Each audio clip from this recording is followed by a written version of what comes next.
Well, hey, all you wiretappers, welcome back into the studio of Gangland Wire. We just keep putting this content out, don't we? I tell you what, I'm having a lot of fun doing this. I just love this research.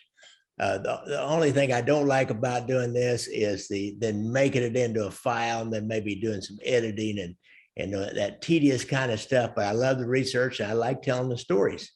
So, what can I do? I just have to keep doing it. It's like I'm driven to do it. I can't explain it.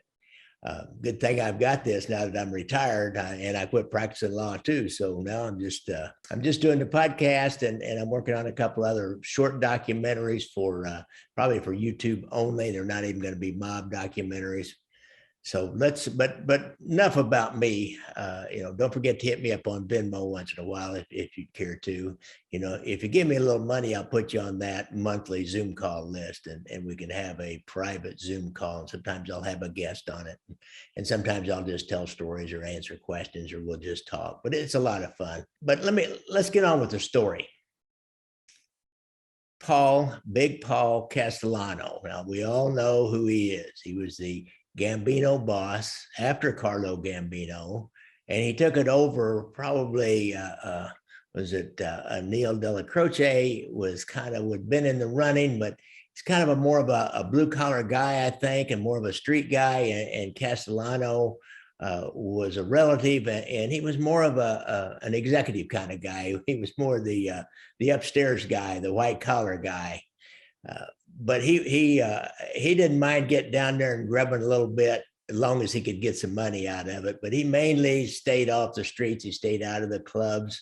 The really good bosses do that. What I've noticed, the really good bosses stay away from the street guys, and they stay away from the streets, and they only talk to just one or two people who they trust, and you let them go out and deal with everybody else. And Castellano had been doing that. He was getting ready to get indicted when he got killed. I think he had been indicted with the Roy DeMayo debacle. I think had a stolen auto theft ring and some other things going on. Had some people out of that turn that could implicate Castellano. The Bureau had that huge big White House. Bureau had that thing bugged and wired up, and they found out that he was doing his was a Filipino maid. He was doing his maid. He had a penile implant. He was kind of he was a strange guy, but I don't know. I guess maybe I'd do all that too. I don't know. But he had this daughter, Constance or Connie. Now he protected that girl. He loved that daughter. He was typical conservative, Roman Catholic maybe father, but he was really protective and he really watched out for that girl. And she's ended up what you might call a black widow. We once had a policewoman who shall go unnamed who had two husbands and both of them died on her. So we used to call her the black widow, of course, behind her back, never to her face. Castellano had this daughter. She married a guy named FrankAmato. Now he will live up to the character of the Godfather character, Carlo Rizzi, as played by our friend Johnny Russo.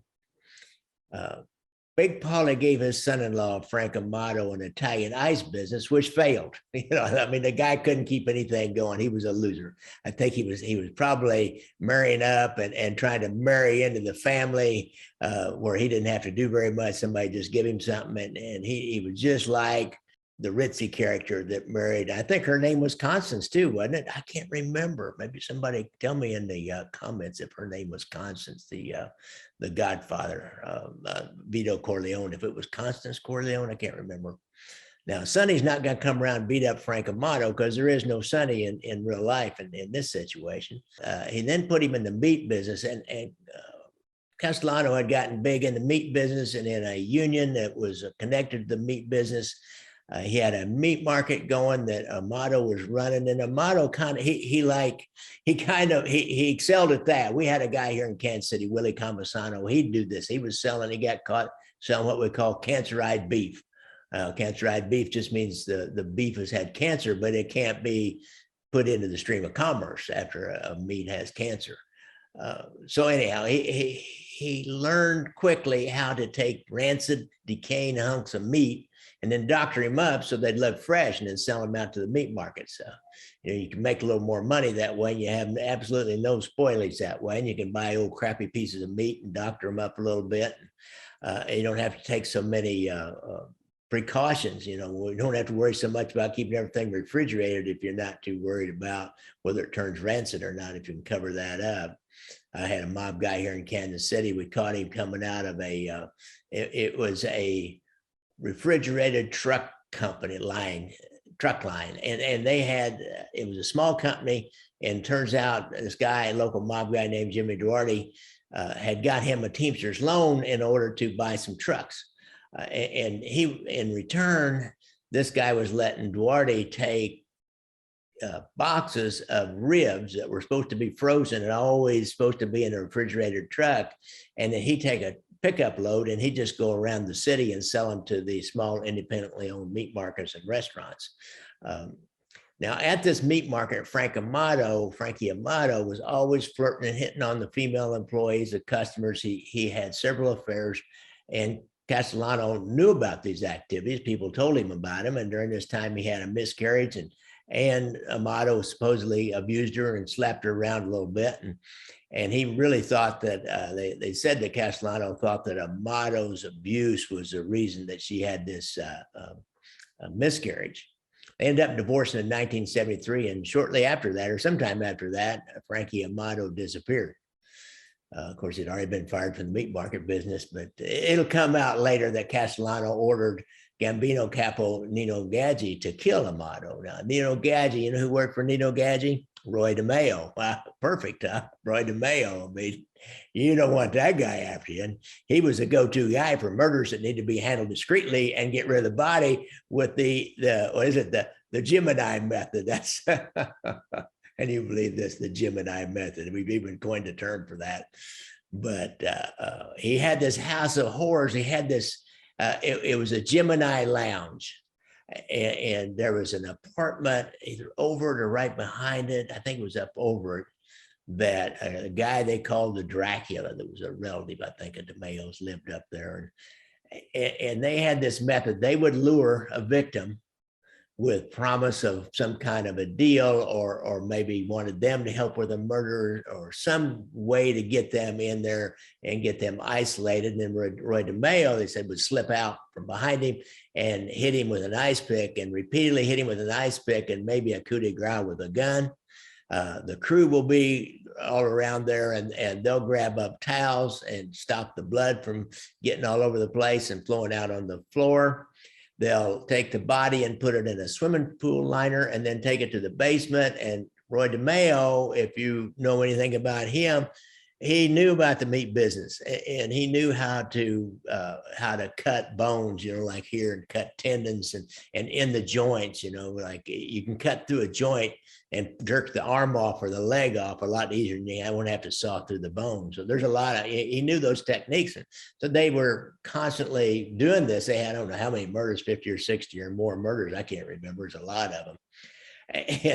And so they did this to Frankie Amato, and normally they might take it out to a huge public dump. They had one in particular that nobody paid any attention to. One of their little sideline here, one of their first bodies that they did this to, they wrapped it up like around chunks of meat. They threw it into a dumpster, and a homeless guy got in there and said, "Oh, look, got all this meat in here." Pulled it out, and he realized pretty quickly that this was human meat, not beef. And years later, the DeMayo has this big auto theft crew, and there's a guy named Dinome and Dominic Montilio. And Montilio, you've probably seen him. He's been on, they just did a podcast on him. You might try to find that. I think it's called The Wiretap. And he's also was on a pretty well-known documentary. That's Montiglio, Dominic Montilio. So try to find him. He's really got a lot to say about this time, and he was one of DeMayo's crew. But both these guys, Dinome and Montilio, both talked about this murder later in life. Dinome ended up asphyxiating himself. He was one of these autoerotica guys. They found him in a hotel room where he'd been whacking off and using a noose and depriving himself of his oxygen. And so I don't know if you know anything about that. Look that up. Autoerotic death, I think is the name of it.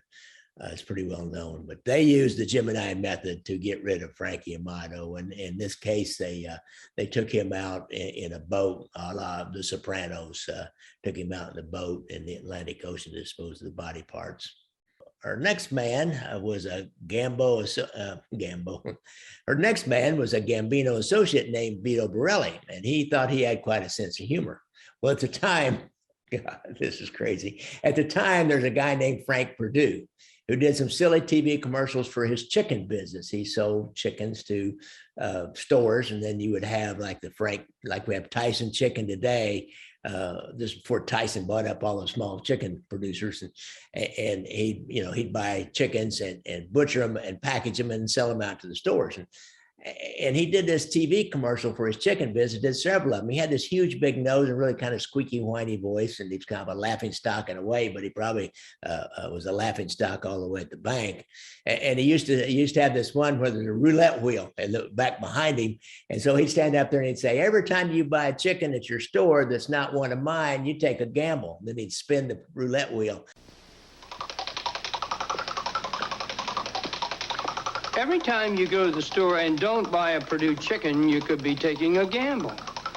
You could get a chicken that's a little skinny, or one that tastes a little funny, or one that's not so fresh, or tender, or juicy. You might even get one as good as Perdue. Why chance it? But he, Big Paulie had a pretty good sized nose himself, and Castellano had quite an ego. He even had a penile. I never heard this before. I read this a couple of places. He even supposedly had a penile implant so he could keep having sex with that maid. I don't know. We got autoerotic and penile implants already in one story. You can't beat that. Anyhow, he was told that Connie's boyfriend, Vito Borrelli, thought he was quite funny. And he mentioned to Connie one day that Frank Perdue looked a lot like Big Paulie because of the nose. Well, his ego couldn't take that. And he wanted to do dead. Now, he knew that Borelli was formerly connected to the Bonanno family. And at this time, in the 1975, Bonannos were out. This was after the murder of Carmine Galante, I believe, but they had caused a lot of trouble. They were dealing in drugs. And the Bonanno family were on the outs with all the rest of the New York families. They even told them they couldn't bring in new members. Paul Castellano went to their acting boss, who was actually a Sicilian, Salvatore Catalano. Anyhow, he went to Salvatore Catalano, and Catalano saw this as a way he could do another family a favor and maybe build an alliance and start bringing the Bonanno family back into the good graces. So he ordered Bonanno captain Joe Massino to take the hit on Borelli, to kill Borelli. Massino agreed to set this up and asked Gambino capo John Gotti to help. So they got both families. You got the Gambino families, a Gambino ordered hit. You got the Gambino capo John Gotti to come in there to actually do the hit. They got a Bonanno soldier to lure Borelli to a warehouse at 308 East 53rd Street in Midtown Manhattan. And waiting in there was John Gotti and an associate of his named Joe Watts. They killed him, and Joe Massino and Dominic Napolitano were the lookouts. So then they took that body to Roy DeMayo. Let's bring the Gambino family on the end of this again and finish off. And he just dismembered that body and took it out to the ocean. So it's to be married or be a boyfriend of Constance Castellano is quite scary. Now, she married another guy shortly after that, and actually Big Paulie built a house right across from pool, kind of on their grounds almost, I believe, from their pool to be his neighbor, and they lived out there. And what I read, they still were married in 2011. If they're still alive, I don't know. Thanks a lot, folks. Now, that's the story of Constance Castellano and how dangerous it was to be her husband or be her boyfriend. So don't forget to hit me up on @GanglandWire on Venmo, or you can buy me a cup of coffee on that new little link that I put up. Go to my website. I got my movies there. If you make a donation, I'm going to put you on that list to be part of our monthly call-in show or a private Zoom call with supporters. And I've got my movies out there. Go to Amazon and rent my movies for $1.99. I mean, you can't beat the price. Tell your friends about it. Be sure and tell a couple of friends about the podcast, either the audio or the YouTube. Don't forget I'm on YouTube now too with the video. I'm having a lot of fun with this thing, and I'm just going to keep it up as long as I can. So don't forget, watch out for motorcycles, because I ride a motorcycle. And if you have any problems with PTSD, go to your website. Now, if you have any problems with PTSD, go to Google PTSD and the Veterans Administration or VA, and you'll find the VA's website on that. They have a hotline.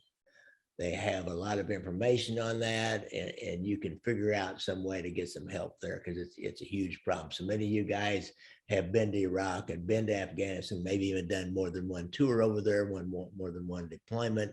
And a lot of coppers like myself, got a little PTSD myself. And so, there's help available. Thanks a lot, folks.